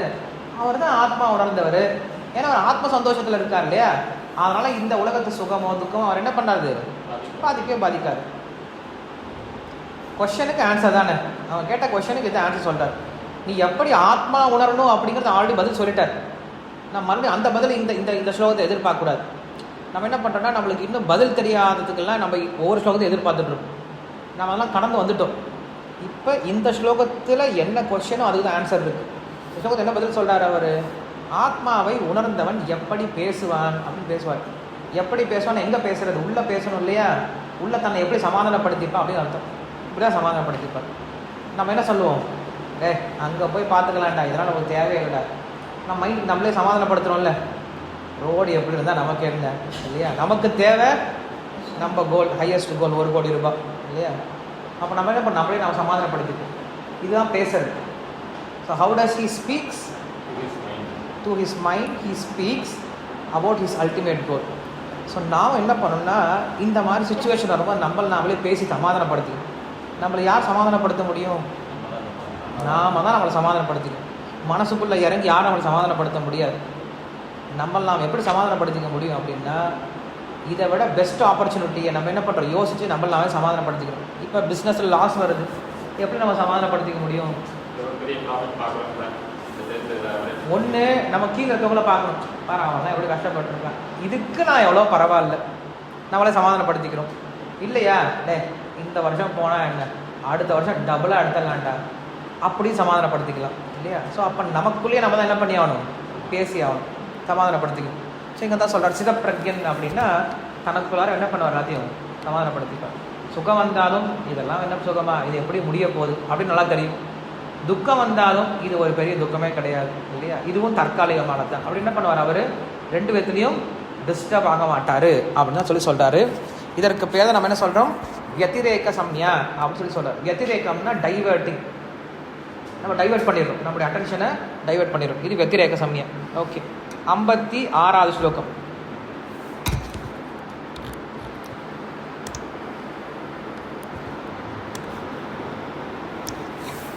துக்கேஷு அனுவிக்னமனாஹ சுகேஷு விகதஸ்பிருஹः வீதராக பயக்ரோத ஸ்திததீர்முனிருச்யதே. ரொம்ப அழகான ஸ்லோகம். இதற்கு பேர் என்ன சொல்றாரு அப்படின்னா, ஏகேந்திரிய சம்யா அப்படின்னு பேர் கொடுத்திருக்காரு. ஏகேந்திரிய அப்படின்னா ஒரே ஒரு விஷயம் இன்னும் இருக்கு, அந்த விஷயத்தை பற்றி பேசுறார். Translation: The sage whose mind is not grieved by the appearance of suffering, who has given up all desires during opportunities for happiness, and who is devoid of attachment, fear and anger is called Sthitaprajna. Commentary. The second question, what will the Sthitaprajna say when put in disturbing such circumstances, is answered in 2 verses. When afflicted by pain through his own body or mind, from other creatures or from nature, dukkeshu, his mind is undisturbed, anudvignamanaha. Internally he says, or if asked about it by others, he says loudly, this suffering is my prarabdha karma which I must inevitably experience. And when he obtains delicious food or good welcome, sukheshu, internally he says, or if asked by others, he says aloud, without desire for enjoyment, vigataspraha, this is also my prarabdha karma which I am forced to accept. When attaining those things, he does not show jubilation. ஒரு அழகான ஒரு பர்பட்டா இருக்கு. என்ன சொல்றாரு, உள்ளாரையும் பேசிக்கணும், வெளியிலையும் பேசணும். துக்கப்படும் போது என்ன சொல்றாரு, நான் என்னுடைய கர்மாவை என்ன பண்ணி ஆகணும், அனுபவிச்சு தான் பார்க்கணும். கண்டிப்பாக உப்பு சாப்பிட்டா தண்ணி குடிச்சு தான் ஆகணும் இல்லையா. Every action has equal and opposite reaction. இதுதான் மனுஷங்க புரிஞ்சிக்க மாட்டேங்கிறாங்க, பெரிய இஷ்யூ ஆக்கிட்டாங்க இல்லையா. மகாவிஷ்ணு அப்படின்னு ஒருத்தர் பேசினார், பாப புண்ணியத்தை பற்றி பேசினார், அதை பெரிய இஷ்யூ ஆக்கிட்டாங்க. நீ எப்படி பேசலாம், இந்த சுச்சுவேஷன் பார்த்தீங்கன்னா ரொம்ப ஈஸியாக அவர் என்ன பண்ணியிருக்காங்க, ஹேண்டில் பண்ணியிருக்கணும். அந்த சங்கர் அப்படின்றவர் சொன்ன ஆர்குமெண்ட் என்னது? கண்காதா சொன்னார் இல்லையா, அவர் சொன்ன ஆர்குமெண்ட் என்னது? நீங்க இங்க எதை பத்தி பேசுறீங்க? அதான் கவர்மெண்ட் ஸ்கூல்ல கவர்மெண்ட்ல இதுக்கு என்ன கிடையாது, Permission. பர்மிஷன் கிடையாது. அவர் சொன்ன ஒரே ஒரு ஆர்குமெண்ட் வந்து இதுக்கு கவர்மெண்ட்ல பர்மிஷன் கிடையாது. இதுக்கு என்ன பதில்? ஆமாம், பர்மிஷன் கிடையாதுன்றதான் உண்மை. கவர்மெண்ட்ல பர்மிஷன் கிடையாது, கவர்மெண்ட் ஸ்கூலில் நடத்துறதுக்கு பர்மிஷன் கிடையாது. நீங்கள் சொல்கிறது கரெக்ட் தான் சார், கவர்மெண்ட் ஸ்கூலில் பர்மிஷன் கிடையாது, சாரி. இதுக்கு மேலே நீங்கள் தெரிஞ்சுக்கணும் அப்படின்னா என்னோட யூடியூப் சேனலை பாருங்கள். யூடியூப் சேனல் லைக் பண்ணுங்கள், சப்ஸ்கிரைப் பண்ணுங்கள், கமெண்ட் பண்ணுங்கள். இல்லை நீங்கள் என்ன பண்ணுங்கள், எங்கள் ஆசிரமத்து வாங்க, நான் சொல்லிக் கொடுக்குறேன். எடுத்த டாபிக் மேபி தப்பாக இருக்கலாம், சாரி. உங்களை புண்படுத்திருந்தா சாரி. அதோட என்ன பண்ணியிருக்கலாம், ப்ராப்ளத்தையே சால்வ் பண்ணியிருக்கலாம். ஆனால் அவர் பண்ணல. அவருக்கு ஈகோ வந்த மாதிரி இவருக்கு ஈகோ வந்துருச்சு. என்னை எப்படி ஒரு கேள்வி கேட்கலாம், நான் பதில் சொல்லியாத ஆகணும் அப்படின்னு இவருக்கு ஈகோ வந்ததுனால அங்கே ஈகோ கிளாஷ் ஏற்பட்டு வேறு ஒன்றும் கிடையாது. அவர் சொன்ன விஷயம் ஒரு பேஸில் பேசுகிறார். இது கவர்மெண்ட்டில் ரூல்ஸ் எங்கே இருக்குன்னு பேசுகிறார். ஸோ அந்த பேஸ் இல்லாமல் நம்ம எதையுமே என்ன பண்ண முடியாது, டிஸ்கஸ் பண்ணவே முடியாது. பேஸ்லெஸ்ஸாக பேசி ஒரு பிரயோஜனம் கிடையாது. ஆர்குமெண்ட்டில் நம்ம எதையுமே எஸ்டாப்ளிஷ் பண்ண முடியாது.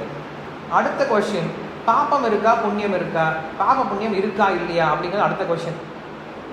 அதுக்கு வந்து என்ன பண்ண, நம்ம ஒரு பேஸ் கொண்டு போகணும். சரி சார், நீங்கள் பாப புண்ணியம் இல்லைன்னு சொல்லி சொல்கிறீங்கல்ல, எதை பேஸ் வச்சு சொல்கிறீங்க, பாப புண்ணியம் இல்லைன்னு எதை பேஸ் பண்ணி சொல்கிறீங்க அப்படின்னு கொஸ்டின் கேட்டால் அவங்க என்ன சொல்லலாம் கடைசியாக, எங்கள் தலைவர் இருக்கார், பெரியார் இருக்கார், அவர் எங்களுக்கு சொல்லிக் கொடுத்துருக்காரு, இந்த உலகத்தில் பாவமும் கிடையாது புண்ணியமே கிடையாது, அவர் சொல்லிக் கொடுத்தா நாங்கள் திருப்பி சொல்கிறோம் அப்படின்னு சொல்லி சொல்லுவாங்க. அப்போ நம்ம என்ன சொல்லணும், உங்களுக்கு ஒரு பெரியவர் சொல்லிக் கொடுத்துருக்காரு பாப்பம் இல்லை புண்ணியம் இல்லைன்னு சொல்லிட்டு, எங்களுக்கு நிறைய பெரியவங்க சொல்லிக் கொடுத்துருக்காங்க. யார்? வியாசர்லேருந்து ஆரம்பித்து, சங்கரிலேருந்து ஆரம்பித்து, ராமானுஜர் வரைக்கும், திருவள்ளுவர் முதல் கொண்டு, ஆழ்வார்கள், நாயன்மார்கள் இல்லையா, இல்லை எத்தனையோ, திருமூலர் தான் சொன்னார் இல்லையா. இங்கே பார்த்தோன்னா ஆயிரக்கணக்கான பெரியவர்கள் இருக்காங்க. இவங்க எல்லாரும் என்ன சொல்கிறாங்க, பாப புண்ணியம் இருக்குன்னு சொல்லி சொல்கிறாங்க. நீ காட்டக்கூடிய ஒரே ஒரு பெரியவர் இருக்கார்ல, அவர் என்ன சொல்கிறாரு, பாப புண்ணியம் இல்லை அப்படின்னு சொல்லி சொல்கிறார். இப்போ இதை நீ என்ன பண்ண, ஜட்ஜ் பண்ணிப்பார், எந்த பெரியவரை நீ எடுத்துக்க போகிற. இவ்வளோ பெரியவங்க சொல்கிறத முட்டாள் அப்படின்னு சொல்லி விட்டுட்டு இவரை சொல்கிறதான் எடுத்துக்க போறியா? இவருடைய கிரெடிபிலிட்டி என்ன, இவர்கிட்ட என்ன கிரெடிட்ஸ் இருக்குது, இவருடைய குவாலிட்டிஸ் என்ன இருக்குது, இவங்ககிட்ட என்ன குவாலிட்டிஸாக இருக்குது, ரெண்டு என்ன பண்ணலாம் கம்பேர் பண்ணி நம்ம நீங்களே எடுத்துக்கோங்கன்னு சொல்லி விட்டுடலாம். சாய்ஸில் அவங்ககிட்ட விட்டுடலாம் இல்லையா. ஸோ அங்கே இங்கே தான் சொல்கிறாரு, ஒருவன் சுகத்தில் எப்படி பார்க்கணும், துக்கத்தில் எப்படி பார்க்கணும். கர்மா இருக்குது இல்லையா, பகவான் இதை விட நான் அதிக கஷ்டப்பட்டு நினச்சி கஷ்டப்பட்டுக்கணும், குறைச்சி கொடுத்துருக்காரு அப்படின்னு என்ன பண்ணார், ரொம்ப சந்தோஷப்பட்டார். இன்னும் சொல்ல போனோம் அப்படின்னா துக்கம் வரும்போது பக்தர்கள் ரொம்ப சந்தோஷப்படுறாங்க. என்ன காரணம் தெரியுமா, அப்பா இந்த பிறவிலே என்னுடைய கஷ்டத்தெல்லாம் முடிச்சுட்டு நான் கிளம்ப போகிறேன்டா அப்படின்னு சொல்லிட்டு ரொம்ப சீக்கிரம் முடிச்சுட்டு போயெல்லாம் நினைப்பாங்களே. இந்த கடைசியில் வந்து இந்த லீவ் எடுக்கும்போது கடைசியாக ஒர்க்லாம் கொடுப்பாங்க. கடைசி நேரத்தில் என்ன பண்ணுவோம் நம்ம, அப்பா முடிச்சு தொலைஞ்சிட்டு போயிடலாம், கடைசி 2 நாள் ஒர்க்கையும் சேர்த்து கொடுப்பாங்க. நம்ம என்ன பண்ண மாட்டோங்க, அது கஷ்டமாக நினைக்க மாட்டோம். ஏன்னா நம்மளுக்கு அடுத்த 2 நாள் லீவ் வேணுமே. அதனால் என்ன பண்ணுவோம், அதை கஷ்டமாக பார்க்காம சீக்கிரம் முடிச்சா பரவாயில்ல, இப்போ கொடுத்தாங்களே, இதுக்கப்புறம் மறுபடியும் ஃபோன் பண்ணி டிஸ்டர்ப் பண்ணால் போனாங்களே என்ன, இல்லை லீவில் ஃபோன் பண்ணி டிஸ்டர்ப் பண்ணுவாங்க, இதென்னாச்சு கேட்டே இருப்பாங்க. ஸோ என்ன பண்ணுவோன்னா ஒரு புத்திசாலி கடைசியாக வருதா, முடிச்சு தொலைஞ்சிட்டு போயிடலான்டா அப்படின்னு சொல்லிட்டு சீக்கிரம் முடிச்சுட்டு போங்க நினைப்பாரே தவிர அதை போஸ்ட்பான் பண்ண நினைக்க மாட்டார். சுகம் வரும்போது என்ன பண்ணுவாங்க, சரி வருது எனக்கு என்ன பண்ணுறது, நான் என்ன பண்ணுறது, எல்லோரும் வந்து புகழ்வாங்க, ஓஹோ ஓஹோ, அதெல்லாம் ஒன்றும் இல்லைப்பா, எப்பயோ பண்ண கர்மா வருது அவ்வளோதான், எனக்குன்ட்டு வேறு எந்த கிரெடிட்ஸும் கிடையாது அப்படி என்ன பண்ணுவார். சுகத்துலேயும் அவர் பேர் எடுத்துக்க மாட்டார், துக்கத்துலேயும் அவர் பேர் எடுத்துக்க மாட்டார். ஸோ இதுதான் வந்து இங்கே சொல்கிறாரு, தஸ்ய பிரக்ஞா பிரதிஷ்டிதா அப்படின்னு சொல்லி சொல்கிறார். 2வது லைன் ரொம்ப முக்கியம். என்ன சொல்கிறார் அப்படின்னா, வீட்டை விட்டுருக்கார். எதெல்லாம் விட்டுருக்கார் அப்படின்னா, ராக பய குரோத 3 விஷயத்தை விட்டுறாரு. என்ன விட்டுறாரு, முதல்ல ராகம் அப்படின்னு சொல்லி சொல்கிறார். ராகம்னா என்னது, பற்றுதல். எதை பற்றிய பற்றுதல், நான் ஃப்யூச்சரில் இதை அடைய போகிறேன் அப்படின்ற பற்றுதல். நமக்கு இன்னும் வரவே இல்லை, ஆனால் என்ன பண்ணுறோம், ஃப்யூச்சரை பற்றி யோசிச்சுட்டு இருக்கோம், எனக்கு இது கிடைக்க போகுது, எனக்கு இது கிடைக்க போகுது அப்படின்னு உட்காந்து மனக்கற்பனைகள் இருக்கோம்ல, இது ராகம் அப்படின்னு சொல்கிறோம். இதை என்ன பண்ணுறாரு, அவர் விட்டுறாரு. ஃப்யூச்சரில் என்ன வந்தாலும் பரவாயில்ல அப்படின்ற அந்த மைண்ட் செட்டுக்கு வந்துடுறாரு. எப்போ நம்ம ஒரு மைண்ட் செட்டில் இருக்கோம், எனக்கு இது வேணும், எனக்கு இது கிடைக்கும் அப்படின்ற மைண்ட் செட் இருக்கோமோ, அப்போ கிடைக்கலாம் என்ன பண்ணுவோம், நம்ம உடனே டிஸ்டர்ப் ஆயிடும். நம்முடைய கடமை என்னென்னா எண்டவர் பண்ணுறது தான். ரிசல்ட்டு கண்டிப்பாக வந்தே தீரும், நம்ம எண்டவருக்கு தகுந்த ரிசல்ட் கண்டிப்பாக வந்தே தீரும். நம்ம இப்பயே உட்காந்து என்ன பண்ண தேவையில்லை, கற்பனை பண்ணிட்டு இருக்க தேவையில்லை. இதுதான் எனக்கு வரணும், இதுதான் வரணும், எனக்கு கற்பனை பண்ண தேவையில்லை. நீ என்ன பண்ணி அதானே வரப்போகுது. கற்பனை பண்ணதான் மாறப்போதா? அதே மாறப்போகிறது கிடையாது. அப்போ என்ன விட்டுடு, நீ அந்த கற்பனையை விட்டுருங்க. கற்பனையிலே இருந்து நம்ம இருக்கிற வேலையை விட்டுருவோம். அதை பற்றி யோசிச்சுக்கிட்டு அதான் ஃபஸ்ட் சொல்ல ராகம் அப்படின்னு சொல்லி சொல்கிறார். வீத ராக. அடுத்த சொல்கிறாரு பயம் அப்படின்னு சொல்லி சொல்கிறார். பயம் அப்படின்னா என்னது? இந்த உலகத்துல பயம் அப்படின்னா என்னது? ஃபியர் தான். பயம்னா என்னது? பயம் பயம் சொல்லலாம். பயம்னா என்னது?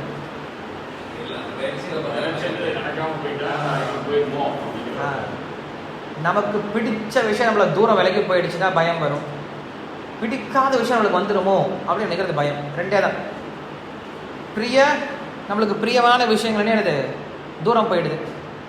யஸ்மாத் பிரிய அப்பிரிய வியோக சயோக ஜன்ம சோகாக்னின சகல யோனிசு தக்யமானஹ துக்கௌஷதம் ததபி துக்கம் அதத்தியாகம் பூமான் பிரமாமி வதமே தவதாச யோகம். பிரகலாதன் சொல்லக்கூடிய ஒரு இன்ஸ்ட்ரக்ஷன். என்ன சொல்றார் இந்த உலகத்தில்? யஸ்மாத் பிரிய அப்பிரிய வியோக சயோக ஜன்ம சோகாக்னின.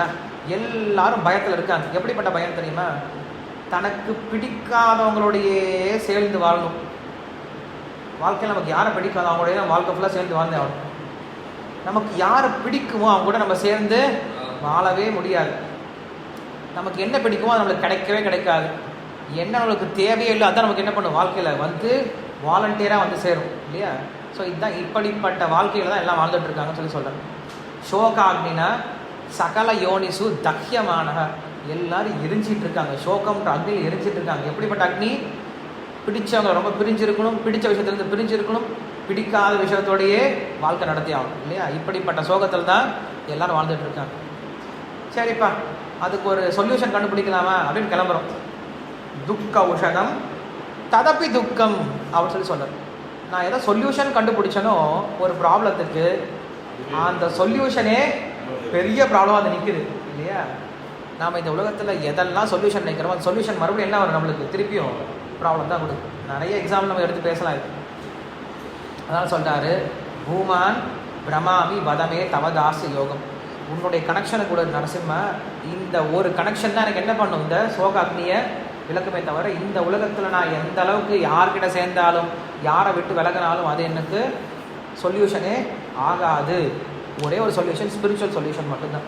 மற்ற மெட்டீரியல் சொல்யூஷன் எல்லாமே நம்மளுக்கு சொல்யூஷன் ஆகவே ஆகாது. ஏன் மெட்டீரியல் சொல்யூஷன் ஆகாது அப்படின்னா மெட்டீரியலுடைய நேச்சர் எப்படின்னா மாறிக்கிட்டே இருக்கும். ஸோ இன்றைக்கி நம்ம நினச்சிட்டு இருக்கோம் இந்த சொல்யூஷன் நல்லா இருக்குன்னு நினச்சிட்டு இருக்கோம். உடனே அந்த குணம் மாற ஆரம்பிச்சிடும். அந்த நபர்கிட்டையும் அந்த அந்த அந்த அந்த பொருள்கிட்டையும் அந்த குணம் கொஞ்சம் கொஞ்சம் மாற ஆரம்பிச்சிடும். அப்போ நம்மளுக்கு நம்ம எதிர்பார்த்த விஷயம் கிடைக்காது, மறுபடியும் நம்ம துக்கத்துக்கு போக ஆரம்பிச்சிடும். ஆனால் ஸ்பிரிச்சுவல் இன்னைக்கு என்ன ஆகாது, என்றைக்குமே மாறவே மாறாது. அப்படின்றதுனால நாம் அந்த சொல்யூஷன் எடுத்துக்கிட்டோம் அப்படின்னா அந்த சொல்யூஷன் நம்மளுக்கு பர்மனெண்ட்டாகவே இருந்துகிட்டு இருக்கும். அதாங்க நரசிம்மர் சொல்கிறாரு. இங்கே அதான் சொல்கிறாரு, ஒருவர் சந்தோஷத்துலையும் துக்கத்துலையும் எப்படி பார்க்கணும் அப்படின்னு சொல்லி சொல்கிறாரு. இங்கே பயம் அப்படின்னா அதுதான். பயம் அப்படின்னா எனக்கு இது பிடிச்ச விஷயம் விட்டு போயிடுமோ, பிடிக்காத விஷயமே என் கூட சேர்ந்து வாழ்ந்துட்டுருக்கு, என்ன பண்ணும்? ரெண்டையும் விட்டுறாரு அப்படின்னு சொல்லி விட்டுறாரு. வீத்தனா விட்டுறது. எனக்கு இது பிடிக்கும் அப்படின்னு நினைக்காதீங்க, எனக்கு இது பிடிக்காது அப்படின்னு நினைக்காதீங்க. எனக்கு இது தேவையா இல்லையான்னு மட்டும் பாருங்கள். எதற்கு? ஆத்மாவை உணர்வதற்கு. அந்த கோலை வச்சுக்கோங்க. இப்போ கம்பெனியில் எனக்கு இவரை பிடிக்கும் எனக்கு இவரை பிடிக்காது அப்படிங்கிறதே அங்கே பேச்சே கிடையாது. எனக்கு என்னுடைய வேலை முடிக்கிறதுக்கு இவரோட பேசி ஆகணுமா இல்லையா அப்படிங்கிறது மட்டும் தான் யோசிக்கணும். அப்படி யோசிக்க ஆரம்பிச்சுன்னா என்ன பண்ணுவோம்? நம்ம அங்கே நம்மக்கிட்ட எந்த டிஃப்ரென்ஸ் ஆஃப் ஒப்பீனியன் வராது. டிஃப்ரென்ஸ் ஆஃப் ஒப்பீனியன் வந்தாலுமே நம்ம வேலை நடந்துகிட்ருக்கும் இல்லையா? நீ பர்சனலாக என்ன வேணால் பண்ணிட்டு போப்பா, பட் கம்பெனி வேலைன்னு வரும்போது என்ன பண்ணுற? 2 பேரும் கொலாபரேட் பண்ணி பேசி தான் ஆகணும் அப்படின்னு முடிச்சிடலாம். அதே போல் நாம் நம்ம லைஃப்பில் என்ன பண்ணோம்னா நம்முடைய ஹையஸ்ட் கோல் செட் பண்ணிக்கணும். நம்ம என்ன பண்ணுறோம்? கம்பெனியில் கோல் செட் பண்ணிடுறோம் இல்லையா? கம்பெனி வேலை முடிக்கிறதுக்கு நீ என்ன வேணால் பண்ணிக்கோ இல்லையா? அதுக்கு நீ 2 பேர் சேர்ந்து தான் இருக்கும். அங்கே பயம் இருக்கக்கூடாது. அதே போல் நம்ம லைஃப்பில் ஆத்ம சாட்சாத்காரம் அப்படின்ற கோலை ஃபிக்ஸ் பண்ணிட்டோம் அப்படின்னா அதற்கு எது தேவைப்படுதோ அதை என்ன பண்ணுறேன்? நான் ஏற்றுக்கிறேன். அதற்கு எது தேவையில்லாமல் இருக்கோ அதை என்ன பண்ணுறேன்? நான் விலகிடுறேன் இல்லையா? ஸோ அதனால் அவன் வந்து பிரியமான விஷயத்தை ஏற்றுக்கிறதுனால சந்தோஷப்படுறதும் கிடையாது, பயப்படுறதும் கிடையாது. நமக்கு தேவையில்லாத விஷயம் வந்து சேர்ந்துருமோன்ற பயமும் அவனுக்கு வர்றது கிடையாது. இதுதான் பயம் அப்படின்னு சொல்கிறார். குரோதம் அப்படின்னா என்னது? கோபம் அப்படின்னா என்னது? கோபம் கிடைக்கல அப்படின்னா ஆசை வர்றதுக்கு பேர் கோபம். நினச்ச நடக்கலாம் வர்றது கோபம். அது எரிஞ்சு வருது, அது வந்து அதனுடைய வெளிப்பாடு. கோபம் அப்படின்னா நான் ஒரு விஷயத்தை அடையணும்னு நினச்சிட்டேன், அதற்கு ஏதோ ஒரு விஷயம் தடங்களாக இருக்குது, இல்லை யாரோ தடங்களாக இருக்காங்க, அவங்க மேலே நான் காட்டக்கூடிய அந்த ஃபீலிங்ஸ் பேர் தான் என்னென்னு சொல்கிறோம் நம்ம கோபம் அப்படின்னு சொல்லி சொல்கிறோம் இல்லையா. எனக்கு முதல்ல ராகம் இருக்குது, ராகம்னா அட்டாச்மெண்ட் இருக்குது, அந்த அட்டாச்மெண்ட்டு மேலே எனக்கு பயம் வர ஆரம்பிக்குது இல்லையா. இது கிடைக்குமோ கிடைக்காதுன்னு பயம் வர ஆரம்பிக்குது. கிடைச்சா பரவாயில்ல, மறுபடியும் அட்டாச்மெண்ட் வரும். கிடைக்கல என்ன ஆகும்? கோபம் தான் வரும் இல்லையா. ஃபஸ்ட்டு பற்றுதல் நம்மளுக்கு கிடைக்குமோ கிடைக்கலன்னு பயம் வர ஆரம்பிக்குது. அந்த பயத்துக்கு அடுத்த ஸ்டேஜ் என்னது? ஒன்று கிடைச்சிருச்சுன்னா இன்னும் பற்றுதல் வரும், கிடைக்கலன்னா கோவம் வரும். அவ்வளோதான், லீப் மறுபடியும் லூப்பில் போய் மாட்டிக்கிறோம் இல்லையா. கோவம் வந்து என்ன பண்ணுறோம்? மறுபடியும் அவங்க மேலே எரிஞ்சு விழ ஆரம்பிக்கிறோம், மறுபடியும் எல்லாம் நாசம் ஆக ஆரம்பிச்சிடும்.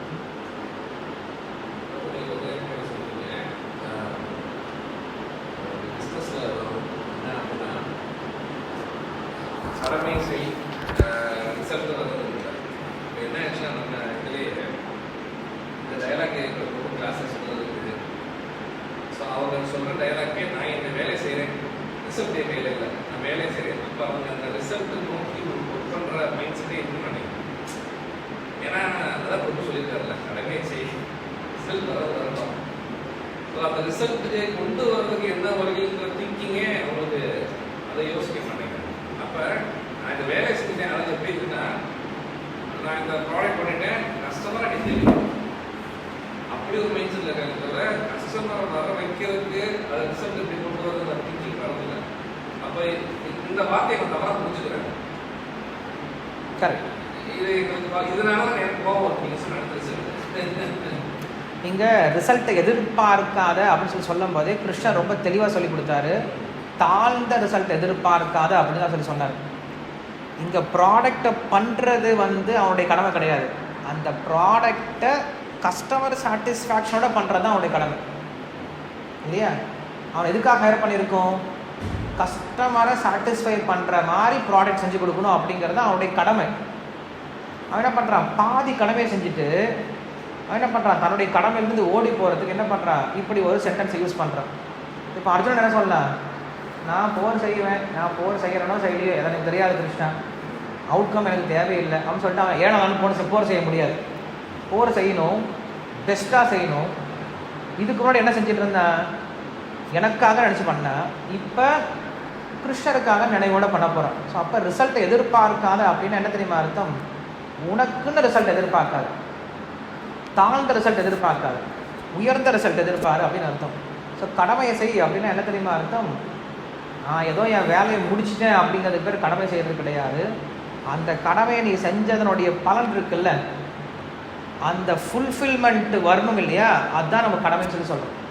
நம்ம செஞ்ச கடமையிலேருந்து நம்மளுக்கு என்ன வரணும்னா ஃபுல்ஃபில்மெண்ட் வரணும், அதுலேருந்து ஒரு நல்ல எக்ஸ்பீரியன்ஸ் வரணும். அதுதான் கடமையை செய்கிறது அப்படின்னு அர்த்தம். கடமையை செய்கிறதுனா ஏதோ செய்யணுமே அப்படின்னு செய்கிறதுக்காக கிடையாது.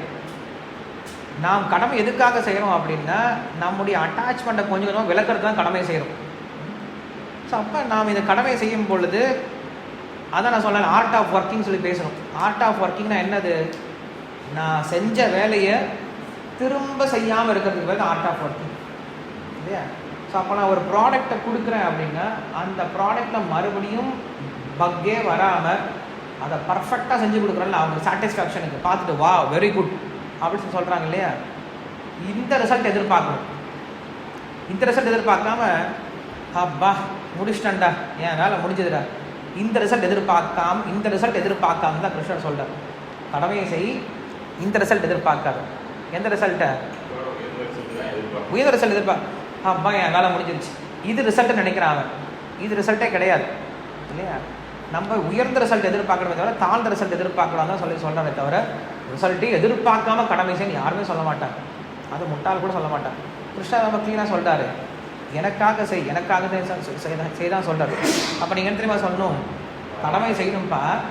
அந்த கடமை வந்து கம்பெனி சாட்டிஸ்ஃபை பண்ணுற அளவு கடமை செய்.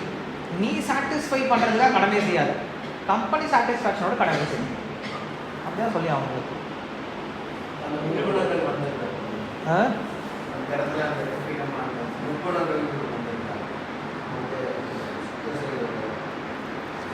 முக்குணங்களுக்கும் இதுக்கு சம்மந்தமே இல்லை. முக்குணங்கள் அப்படிங்கிறது நம்ம வந்து கடமையை வந்து ரஜோகுணம், சத்வகுணம், தமோ குணம் அப்படின்னு சொல்லி பிரிக்கிறோம். ஸோ ஒருத்தர் தமோ குணத்துலேருந்து அவன் என்ன பண்ணணும்? கொஞ்சம் கொஞ்சமாக ரஜோ குணத்துக்கு கொண்டு வரணும். தமோ குணம்னா என்னது? கடமையே செய்யாமல் இருக்கிறது. என்ன கடமைன்னு தெரியாமல் பேன் உட்காந்துருக்கு, ஆஃபீஸில் வந்து உட்காந்து என்ன சார் பண்ணுறியாடா? பண்ணுறேன் சார். இதை பண்ணுறேன், அதான் பண்ணுறேன் சார், இப்படி உட்காந்துருக்குது. நம்ம சொல்கிறது ரஜோகுணம் கடமை. இப்போ பார்க்குறது நான் சாட்டிஸ்ஃபைடாக போகணும், என் வேலை முடிஞ்சுன்னா போதும், இது ரஜோகுண கடமை. நான் செஞ்ச வேலை கிடச்சி பணம் கிடச்சிதா போயிட்டு எனக்கு இதுக்கு சம்மந்தமே கிடையாது. கம்பெனி எப்படி போனால் என்ன, கஸ்டமர் எப்படி போனால் என்ன, என் வேலை முடிஞ்சுதா நான் பாட்டு காசு தூக்கிட்டு என்ஜாய் பண்ண போயிடுறேன். இது ரஜோகுணத்தை வர பண்ணக்கூடிய கடமை. சத்வகுணத்துக்கு வரது தான் உயர்ந்த கடமைன்னு சொல்லி சொல்கிறோம். அது கம்பெனி சாட்டிஸ்ஃபேக்ஷன், கஸ்டமர் சாட்டிஸ்ஃபேக்ஷன். அது எப்படி இருக்குன்னா, இப்போ நம்ம இந்த கிளாஸ் ஒரு